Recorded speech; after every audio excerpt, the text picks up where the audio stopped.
পড়ার বিষয় পক্ষ থেকে বলছি, তোমরা যারা ক্লাস 12-এ থার্ড সেমিস্টারে পড়ছো এবং তোমাদের যাদের দর্শন অর্থাৎ ফিলোসফি আছে, তাদের জন্য আমরা পড়ার বিষয় পক্ষ থেকে একটি খুব গুরুত্বপূর্ণ ভিডিও নিয়ে এসেছি। তোমরা জানো যে থার্ড এবং ফোর্থ সেমিস্টার তোমরা বাইরের স্কুলে গিয়ে পরীক্ষা দেবে, পর্ষদ উচ্চ মাধ্যমিক শিক্ষা সংসদ প্রশ্ন করবে এবং বাইরে শিক্ষক শিক্ষিকাগণ খাতা দেখবেন, অর্থাৎ যেভাবে ঠিক মাধ্যমিক পরীক্ষা হয়েছিল। এবং থার্ড এবং ফোর্থ সেমিস্টার অর্থাৎ 12-এর থার্ড এবং ফোর্থ সেমিস্টারের রেজাল্টের ভিত্তিতে তোমাদের উচ্চ মাধ্যমিক পরীক্ষা হবে।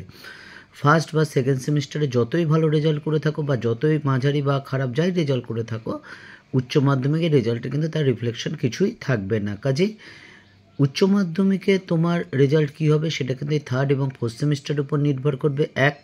2 নম্বর, তোমার স্কুল, যে স্কুলে পড়ো সেই স্কুলের যিনি শ্রদ্ধেয় শিক্ষক শিক্ষিকাগণ প্রথম দুটো সেমিস্টারে প্রশ্ন করেছিলেন তিনি করবেন না, বোর্ড করবে। 3, তুমি যেই স্কুলে পড়ো সেই স্কুলের শ্রদ্ধেয় শিক্ষক শিক্ষিকাগণ খাতা দেখেছিলেন, এটা বোর্ড নির্ধারিত শিক্ষক শিক্ষিকাগণ কিন্তু খাতা দেখবেন। কাজেই বুঝতেই পারছো তোমাদের একটু পড়াশোনা করতে হবে, বাইরের প্রশ্ন, বাইরের স্কুলে পরীক্ষা দিতে হবে, বাইরের শিক্ষক শিক্ষিকাগণ খাতা দেখবেন। কাজেই এখন থেকে যদি ভালো করে না পড়াশোনা করো তাহলে কিন্তু পরবর্তীকালে অসুবিধা হতে পারে। তোমরাই হচ্ছে সেই ব্যাচ প্রথম সেমিস্টার যারা উচ্চ মাধ্যমিকের সেমিস্টার অনুসারে দেবে। তা আজকে আমরা পড়ার বিষয় পক্ষ থেকে ফিলোসফি ক্লাস 12 ফার্স্ট সেমিস্টারের প্রথম অবজেক্টিভের খুব গুরুত্বপূর্ণ প্রশ্ন দেব। দেখো আমরা আমাদের পড়ার বিষয় চলেন পল সায়েন্স ফিলোসফি এডুকেশনের আমরা সিলেবাস দিয়ে দিয়েছি। এমসিকিউ কী করে তোমাকে ফর্ম ফিল আপ করতে, এমসিকিউ ওয়েমার শিট কী করে ফর্ম করতে হবে ফিল আপ, সেটা আমরা করে দিয়েছি পড়ার বিষয় পক্ষ থেকে। বা এডুকেশন এবং পল সায়েন্সেরও আমরা অবজেক্টিভ করে দিয়েছি, যেগুলো তোমাদের থার্ড সেমিস্টারে উচ্চ মাধ্যমিকে আসতে পারে।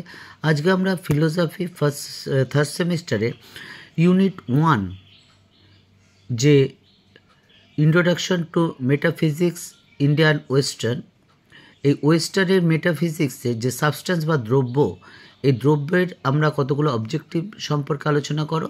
দেখো ওয়েস্টার্ন মেটাফিজিক্স অর্থাৎ পাশ্চাত্য অধিবিদ্যা, এতে 12 নম্বর থাকবে দেখতেই পাচ্ছ। তার মধ্যে একটা অংশ আছে দ্রব্য। এই দ্রব্যের অর্থাৎ সাবস্ট্যান্সের অর্থাৎ দেকার্ত, স্পিনোজা, লাইবনিজ, লক, বাকলে এবং হিউম, এই যে দ্রব্যের অর্থাৎ দ্রব্য সম্পর্কে বুদ্ধিগত অভিজ্ঞতা বা তার কিন্তু আমরা অবজেক্টিভ নিয়ে, গুরুত্বপূর্ণ অবজেক্টিভ নিয়ে আলোচনা করব। তাহলে চলো আমরা শুরু করি। দেখো philosophy third semester class 12 unit 1-এর দ্রব্য বা সাবস্ট্যান্স। দেখো প্রথম প্রশ্ন, সকল ধারণাই মুদ্রণের মাধ্যমে উৎপন্ন হয় ইয়া বলেছেন হিউম। 2 নম্বর, দেকার্তের মতে ধারণা 3 প্রকার। 3 নম্বর, বিমূর্ত জড়দ্রব্যের অস্তিত্ব নেই ইয়া বলেছেন বাকলে। 4, দ্রব্য সমান সমান ঈশ্বর সমান সমান প্রকৃতি, এই মতটি হলো স্পিনোজার। 5 নম্বর, ঈশ্বরই হলেন একমাত্র দ্রব্য ইয়া বলেছেন স্পিনোজা। 6, সামান্য বা সাধারণ ধারণাই হলো দ্রব্য ইয়া বলেছেন প্লেটো। 7, যা স্বয়ংভূ তাই হলো দ্রব্য ইয়া বলেছেন দেকার্ত। 8, দ্রব্য হলো 3টে ইয়া বলছেন দেকার্ত। এই 3টে কী কী? ঈশ্বর, দেহ ও মন। 9, দ্রব্য হলো মোট একটি ইহা বলেছেন স্পিনোজা। 10, মনাড বা চিহ্ন বা চিৎ পরমাণু হলো দ্রব্য ইহা বলেছেন লাইবনিজ। 11, সর্বশ্রেষ্ঠ দ্রব্য হলো ঈশ্বর ইহা বলেছেন লাইবনিজ। দেখো 11 দুবার হয়ে গেছে, যাই হোক 11 নম্বরই বলেই বলছি। দ্রব্য হলো জ্ঞাত গুণের অজ্ঞাত আধার ইহা বলেছেন লক। 12, দ্রব্য হলো আমি জানি না এমন কিছু ইহা বলেছেন লক। 13, দ্রব্য হলো আমি জানি না এমন কিছু ইহা বলেছেন লক। এটা দেখো ডবল হয়ে গেছে। 14টা, যা স্বাধীনভাবে ক্রিয়া করতে সমর্থ তাই হলো দ্রব্য ইহা বলেছেন লাইবনিজ। 15, দ্রব্যের ধারণা হলো একটি উদ্ভট ধারণা ইহা বলেছেন হিউম। 16, দ্রব্যের ধারণা হলো একটি জটিল ধারণা ইহা বলেছেন লক। 17, জড়দ্রব্যের কোনো অস্তিত্ব নেই ইহা বলেছেন বাকলে। 18, জড়দ্রব্য, আত্মা এবং ঈশ্বর কোনো দ্রব্যেরই অস্তিত্ব নেই ইয়া বলেছেন হিউম। 19, জড়দ্রব্যের মন নিরপেক্ষ কোনো অস্তিত্ব নেই ইয়া বলেছেন বাকলে। 20, দ্রব্যের ধারণার ভৌতবাদী হলেন লাইবনিজ। দ্রব্য হলো গুণের আশ্রয়। 22, লাইবনিজের মতে মডার্ন হলো চিৎ পরমাণু। 23, দ্রব্যের ধারণাটি হলো জটিল ইহা বলেছেন লক। 24 দ্রব্যের ধারণাটি উদ্ভট ও আজগুবি, ইহা বলেছেন হিউম। জড়দ্রব্যের মন নিরপেক্ষ কোনো অস্তিত্ব নেই, ইহা বলেছেন বাকলে। 26 গবাক্ষহীন শব্দটি মনাডের ক্ষেত্রে প্রযোজ্য। 27 মুখ্য ও গৌণ গুণের পার্থক্য করেছেন জল লাক। 28 মুখ্য ও গৌণ গুণের পার্থক্য অস্বীকার করেছেন বাকলে। লাস্ট প্রশ্ন 29 লাইবনিজ অসংখ্য দ্রব্যের কথা বলেছেন। এই হচ্ছে তোমাদের থার্ড সেমিস্টার ফিলোসফি ক্লাস 12-এর দ্রব্যের খুব গুরুত্বপূর্ণ 29টা অবজেক্টিভ।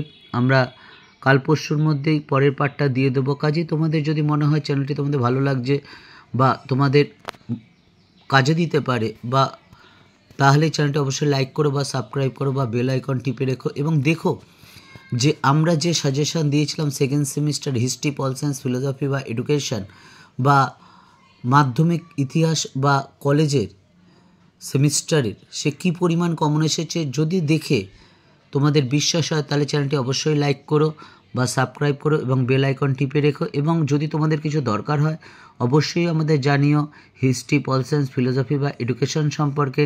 এবং তোমাদের যদি কোনো সাজেশান থাকে কি করলে আরও ভালো হয় সেটাও জানিও, আমরা অবশ্যই করব। আমরা আমাদের পড়ার বিষয় চ্যানেলে প্রত্যেকটি বিষয়ের অর্থাৎ এই 4টে বিষয়ের আমরা অধ্যায়ভিত্তিক গুরুত্বপূর্ণ অবজেক্টিভ সমাধান করে দেব।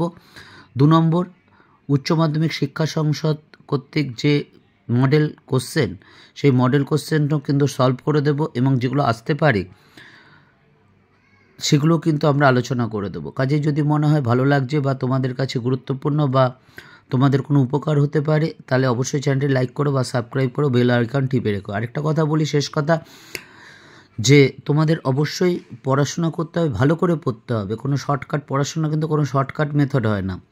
বুঝে জিনিসটা আত্মস্থ করে তোমাকে পড়তে হবে, তাহলে অবশ্যই ভালো রেজাল্ট করবে। দীর্ঘ 23-24 বছর অভিজ্ঞতায় দেখেছি যারা ভালোভাবে একটু মন দিয়ে পড়াশোনা করেছে, বুঝে পড়াশোনা করেছে, তারা কিন্তু জীবনে প্রত্যেকেই কম বেশি সফলতা অবশ্যই পেরেছে। এটা আমাদের ব্যক্তিগত মত, এটা আমার অভিজ্ঞতার মত।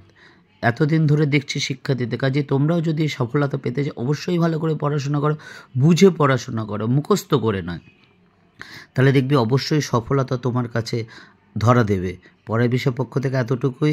অগ্রিম শুভেচ্ছা রইল সকলের জন্য।